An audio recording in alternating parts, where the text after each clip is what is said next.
It's Shalene, and today is Reading Friday Reads. You know what I mean. So, it's been a pretty good reading week.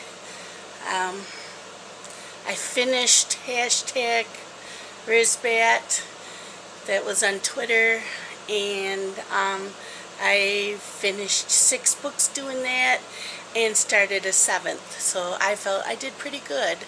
So, on to what I had read. Don't know about any of you. I knew I was going to tell you something. Oh, I remember what it was. I have over 100 subscribers. Woohoo! Yay for me! Thank you all so much for subscribing, liking, and commenting on my videos. It means the world to me, and I can't thank you enough. I will be doing a giveaway, so look for that sometime in the next few days. I will have a giveaway for that. You have to be subscribed though already, so look for that, because I'm thrilled. I couldn't have done this without you guys and your support for this. So on to what I read. So I read Dark Matter by Blake Crouch, and I gave this a 4-star, almost a 5.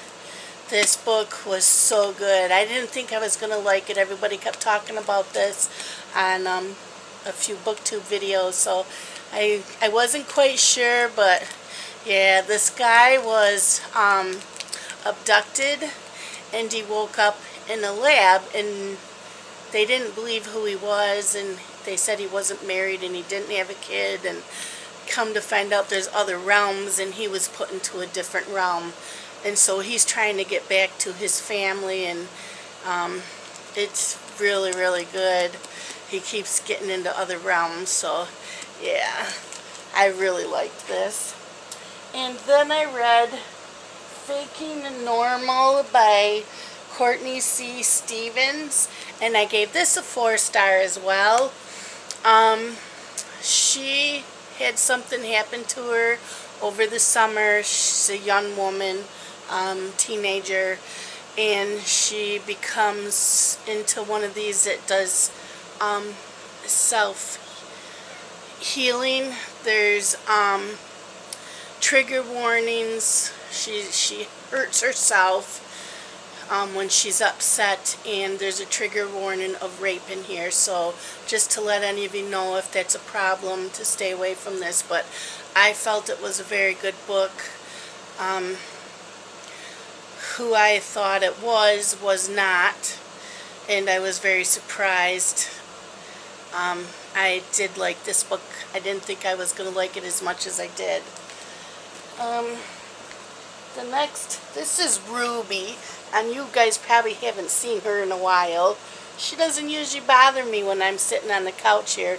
Usually when I'm in my other room doing videos, and she's usually in them, but she's my baby. She's 6 years old, and I love her to death. Oh, don't growl at the dog. The dog is bothering her. Then I read Flawed by Cecilia Ahern, and I gave this a 4-star.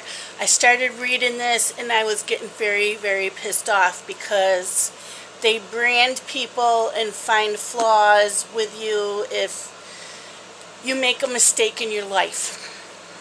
It just really angered me. But the girl in this that was considered flawed, she got branded. And if you lie, you get a brand of the F on your tongue. If you steal, you get an F on the palm of your hand. And then there's different brands on your body for different things that you've done. So this was really good. And she did something that she should have been proud of, but she was found as flawed. So I liked this, and I highly recommend this, and I guess it's part of a series. I don't know if it's a trilogy or a duology. And then I read The Lake House by Kate Morton, and this one I really liked too. I gave this a 4-star. I hope you can see this. This took me a while to read. There was a lot of pages.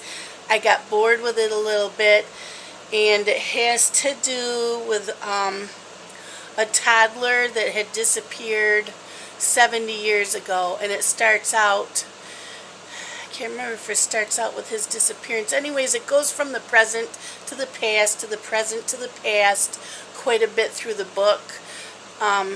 So you get to know the characters, and there's a detective that was put on leave from her job for something she did or believed she was doing, and she found out about this little boy that had gone missing, and she wanted to solve it, and she ended up finding the sister of the little boy and talking to her and trying to find out exactly what happened 70 years ago. And this was really, really good. I highly recommend this. I had ended up being able to borrow this from the library, so yeah, I'm glad I read that.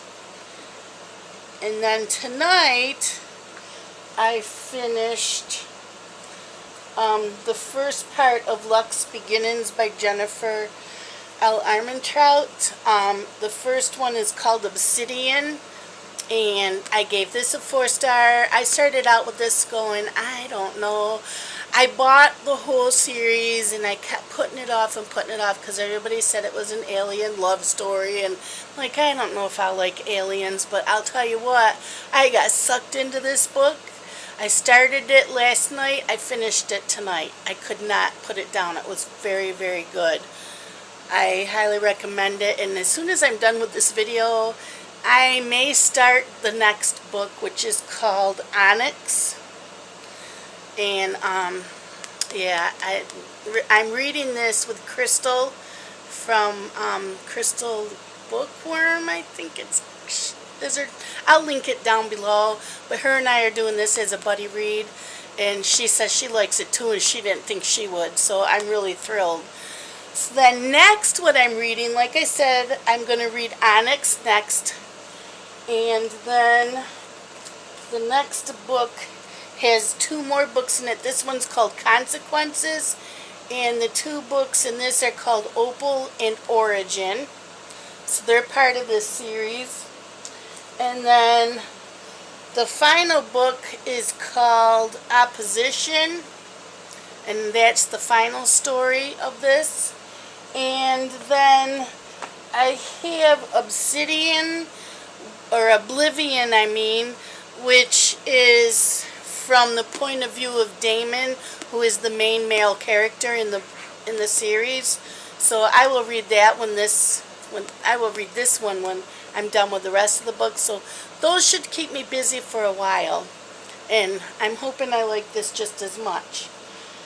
So on to some changes I would like to make a little bit with my channel, and if you don't like to watch them, you don't have to, but I'm big time into cross stitching, and I used to cross stitch 24/7, and now I'm into reading, so I've been putting off my cross stitching.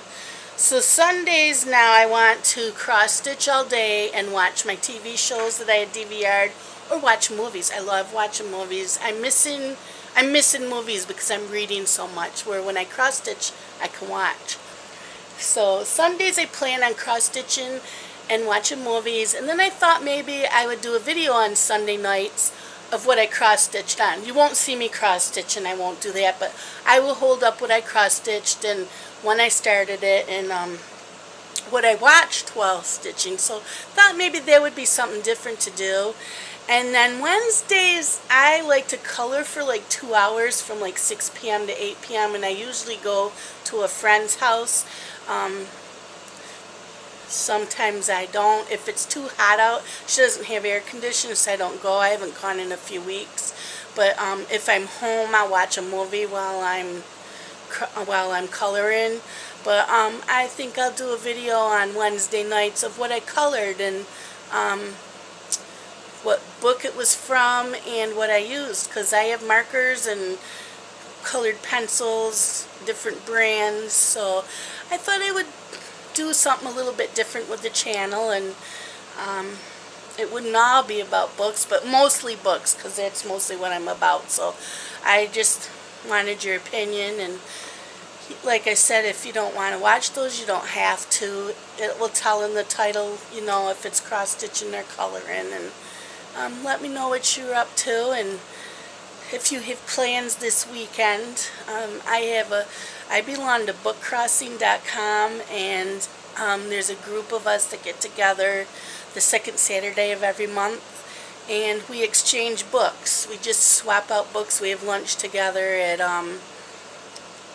what is it, Love and Cup, and yeah, it's a good time, and we swap books. Sometimes I come home with none, and I don't have any to take because all the books of mine that I've read this year I keep until January, and then I will give my books to them in January, but for right now I really don't have anything for them, so no telling what I'll come home with. Sometimes I don't come home with any, sometimes I come home with a stack full, so yeah. I'll also have another video this weekend because I went to the library and I have 8 books, so I will be doing another library haul. So that's it for tonight, and I hope you all have a great weekend, and I'll see you later. Bye.